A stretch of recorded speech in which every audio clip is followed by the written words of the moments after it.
Salut à tous, bienvenue dans cette nouvelle vidéo d'initiation au français, outils grammaticaux. Alors avant de commencer, n'oubliez pas de vous abonner à la page, n'oubliez pas de partager la vidéo avec vos amis, n'oubliez pas de laisser un pouce bleu si vous avez aimé la vidéo, n'oubliez pas surtout de télécharger les exercices qui se trouvent au bas de la vidéo, de vous abonner à notre compte Instagram et aussi de vous abonner à notre compte en activant la cloche de notification.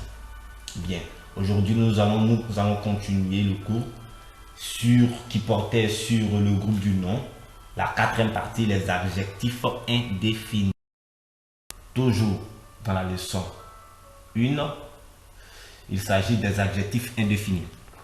Bien, vous devez comprendre que on utilise les adjectifs indéfinis pour exprimer la quantité. Alors le premier cas d'usage, on va utiliser les adjectifs indéfinis lorsqu'on veut exprimer une quantité qui est égale à 0. On peut aussi l'utiliser dans le deuxième cas pour exprimer une quantité limitée, ensuite pour exprimer une quantité non limitée, ensuite pour exprimer l'individualité, ensuite pour exprimer une quantité totale, ensuite pour exprimer la ressemblance, et enfin pour exprimer la quantité différente ou la différence. On continue toujours. Alors le premier cas, nous allons vous dire ne aucun. Alors le ne nous intéresse pas. Ce qui nous intéresse, c'est l'adjectif indéfini aucun ou aucune. Bien. Alors on utilise l'adjectif aucun ou aucune pour exprimer une quantité. La première règle, excusez-moi, on va faire aucun plus le nom masculin. Ensuite, aucun plus le nom féminin. Vous devez savoir que aucun, lorsqu'il est accompagné d'un nom masculin, il reste au masculin. Lorsqu'il est accompagné par un nom féminin, il reste au féminin. Le premier exemple, on dit aucun élève ne part à l'école dans cette période de confinement. Nous avons dit aucun élève. Aucun élève, ça veut tout simplement que il n'y a pas d'élèves. La quantité, c'est 0. Si vous voulez le nombre d'élèves qui partent à l'école, c'est 0. On n'a pas d'élèves qui partent à l'école.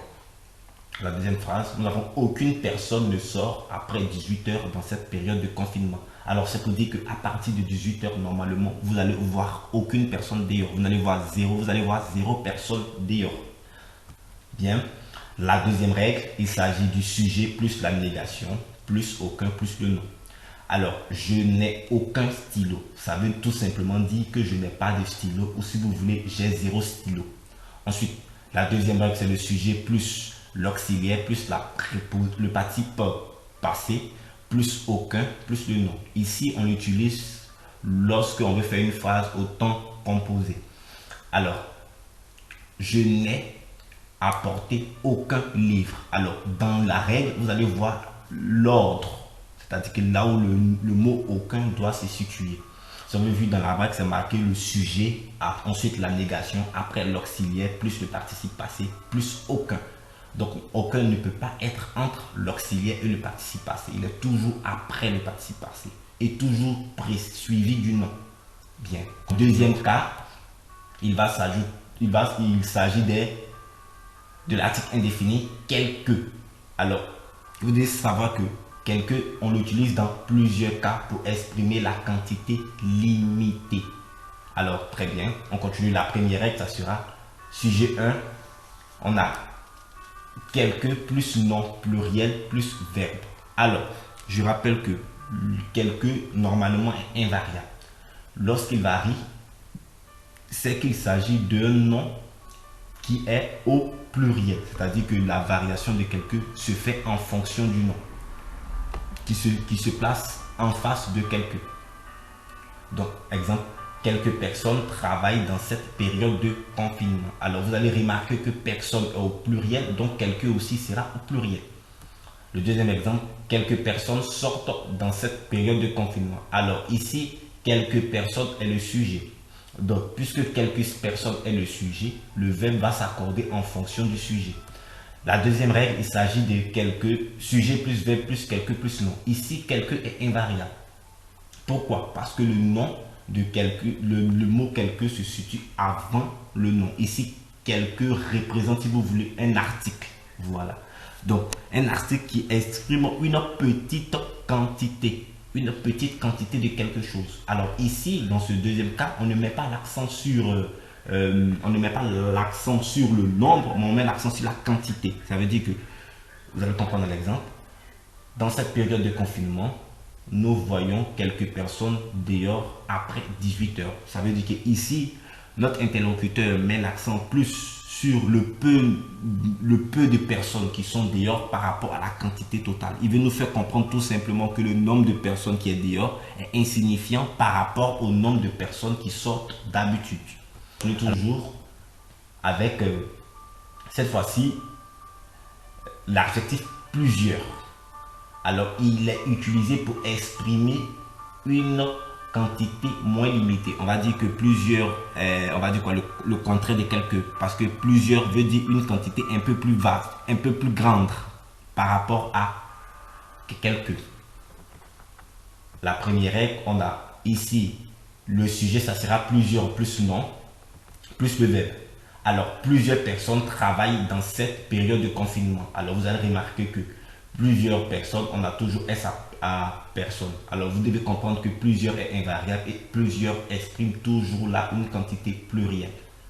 Plusieurs personnes sortent dans cette période de confinement. La deuxième règle, on a sujet plus quelques, plus sujet plus verbe plus quelques plus non. Alors, ici, quelqu'un joue le rôle d'un article. Mais vous devez savoir que c'est un article. Ici, il joue le rôle d'un article qui est toujours au pluriel. Exemple, dans cette période de confinement, nous voyons plusieurs personnes dehors après 18 heures. Voilà. Ensuite, nous passons maintenant aux adjectifs indéfinis, chacun et chacune. Alors, on les utilise pour exprimer l'individualité. Il faut noter que chacun, chacune sont toujours invariables. Alors, on les utilise dans le premier cas, la première règle, on aura sujet plus chaque plus nom plus verbe. Il faut signifier que le nom est toujours au singulier. Exemple, chaque personne doit se laver les mains dans cette période de confinement. On veut dire ici, l'interlocuteur, ou si vous voulez, celui qui parle, met l'accent sur l'individualité. Il veut parler d'un seul cas, une personne. Lorsqu'il dit chaque personne, il ne met pas, même si nous avons 100 personnes, l'auteur ou celui qui parle de façon spécifique d'une personne. Il veut tout simplement dire que cette action, la même action de se laver les mains, sera effectuée par plusieurs personnes. Deuxième exemple, chaque personne reste chez elle après 18 heures dans cette période de confinement. La deuxième règle, il s'agit de chaque. Alors, chaque devient chacun ou chacune. Exemple, dans cette période de confinement, chacun est mieux chez soi. Alors, je rappelle que on utilise chacun ou chacune pour éviter de répéter le nom. Donc, ici, chacun va représenter la contraction du nom plus chaque. Alors, on dit chacun lorsque le nom qu'il représente est masculin. On va dire chacune lorsque le nom qu'il remplace est féminin. Ensuite, on continue toujours, on passe à tout, toutes, tous et toutes au pluriel. Alors la règle ici, on va dire qu'il exprime la totalité. La règle c'est sujet plus nom plus le verbe. Alors tout le monde doit se laver les mains dans cette période de confinement. Tout le monde c'est la totalité. Ici l'auteur met l'accent sur tout le nombre de personnes. C'est-à-dire que se laver les mains doit être une action qui doit être effectuée par tout le monde. Mais ici il veut nous faire comprendre que cette action-là englobe un grand nombre de personnes. Donc il parle de la totalité. Toute la population reste chez elle après 18 heures. Ici, on dit toute la population. Donc, ça veut dire que si nous sommes dans un pays qui fait, par exemple, 20 millions d'habitants, ça veut dire que tous les 20 millions d'habitants doivent rester chez eux après 18 heures. On ne parle pas d'une certaine partie ou d'une franche partie de la population, non. On parle de la totalité. On n'a pas d'exception ou d'exclusion.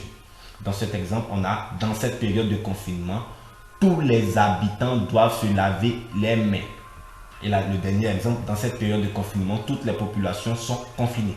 Alors, vous devez savoir qu'on utilise tout T ou T devant un nom masculin singulier.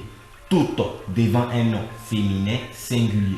Tout avec S devant un nom masculin singulier et tout ES avec devant un nom féminin singulier. Remarque. Alors, parfois, tous et toutes peut être exprimé par chaque, qui exprime aussi la totalité. Vous allez comprendre l'exemple.